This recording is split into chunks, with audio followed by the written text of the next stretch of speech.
10 years ago, Thomas Friedman wrote a book called The World is Flat. And then in the preceding decade, we had the advent and really exponential growth of social media. And now we've gone from a world that's connected to hyper-connected. And I think nowhere do you see that played out with more impact than in the rare disease communities. And that impact is bigger than you think.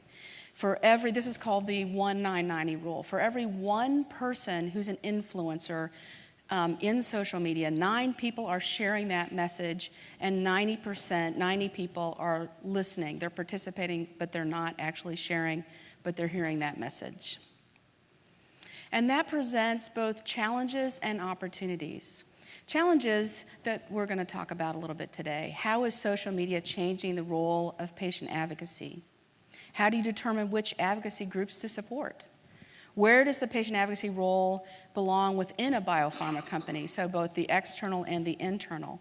And then how do you establish a process for communication with all of your different stakeholders? So let's take those one at a time. How is social media changing the role of patient advocacy? Well, let's think about how it used to be last century, right? You're sitting around the rare disease table and you know it's physician access and everybody knows who their role is and who's providing what and what role everyone plays. But in this new century, it's a much more modern take, and you still have all the players, but they might have slightly different roles and they might be behaving in slightly different ways, sitting around that same patient advocacy rare disease table. And they're new and unexpected connections. Of the 7,000 rare diseases, 50% of them have no formal group, and of course more than that have no therapy. You might have a situation where you have one or multiple therapies and one patient advocacy group, but frankly I can think of one and maybe a few, right? There's the CF Foundation that has that sort of traditional model of the strong national group and then all the chapters and the centers of excellence, but there really aren't very many other ones that work that way in this landscape. There are a number of areas where there are multiple therapies and many patient groups. There are examples that we've run across where there are multiple therapies and no patient groups. You could also end up with a competitor that's not another pharma company, but a KOL with a competing interest, a leading KOL with a competing interest. You could have virtual communities where patients are getting their needs met through a Facebook group or another kind of community, and they're not bothering to make a formal patient advocacy group. And you can have a patient opinion leader, that's POL, patient opinion leader blogger who's highly influential but not associated with anyone. So it's very, very complex and heterogeneous.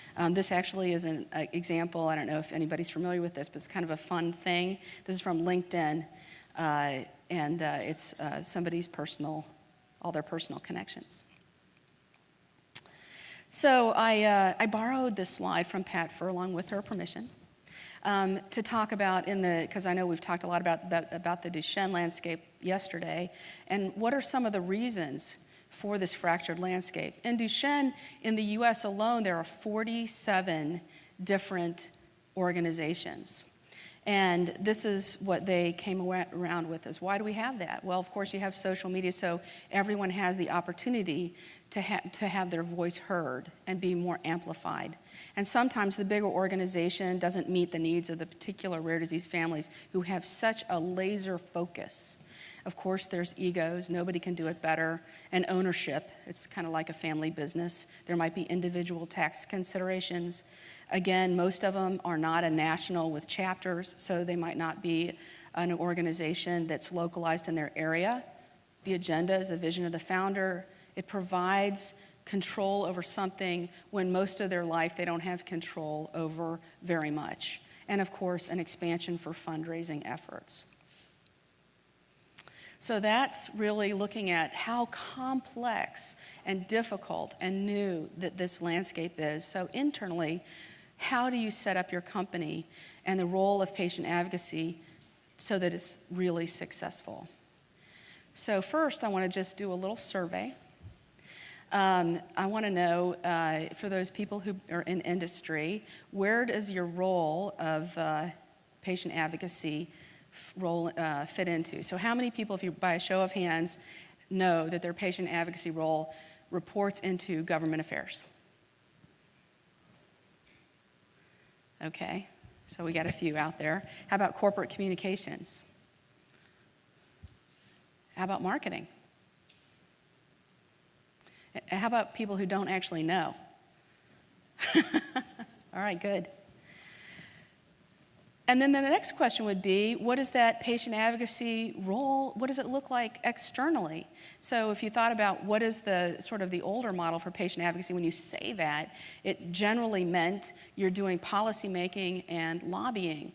But now what you see is, especially in these smaller biotechs, is that patient advocacy means championing the patient view internally and also being a facilitator for the external groups. And this is sort of interesting, but it makes you wonder that the closer or the smaller the patient group, and this is just my own theory, but when I look around at all the different companies, that the smaller the patient group, the closer that patient advocacy role seems to be associated with marketing. So one thing that's important is when you're thinking externally, and Jamie Ring brought this up at our workshop. Jamie Ring runs the patient advocacy group, which they actually at Genzyme, the patient advocacy group reports right into the CEO. So it's just top down, everybody's thinking about it.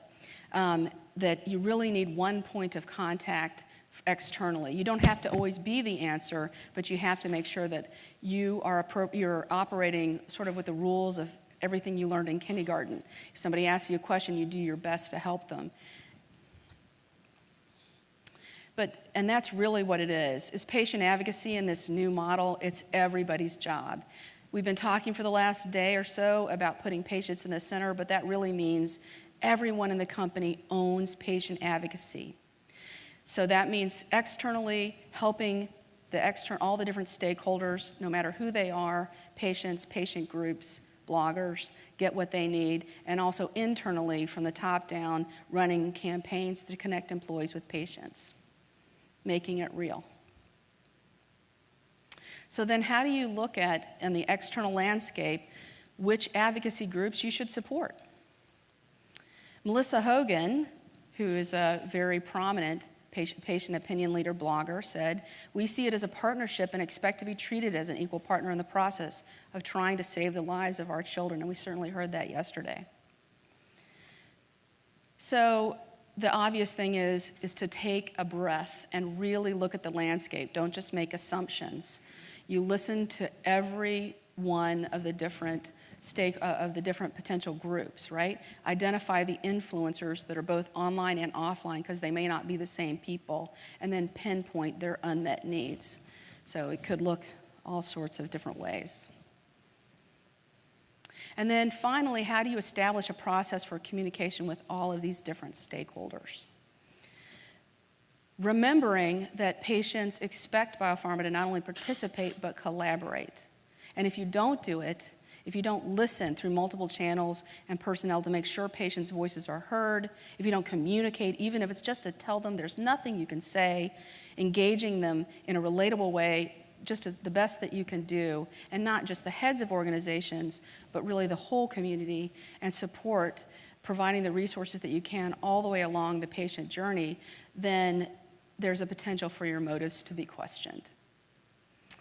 Everyone matters. I don't know if any of you are keeping up with this, but this was just a month ago. There was a parent of an MPS 6 patient who was following very closely a trial that was going on at J&J for their MPF 6, and Johnson & Johnson decided not to follow through with it, or not to continue it.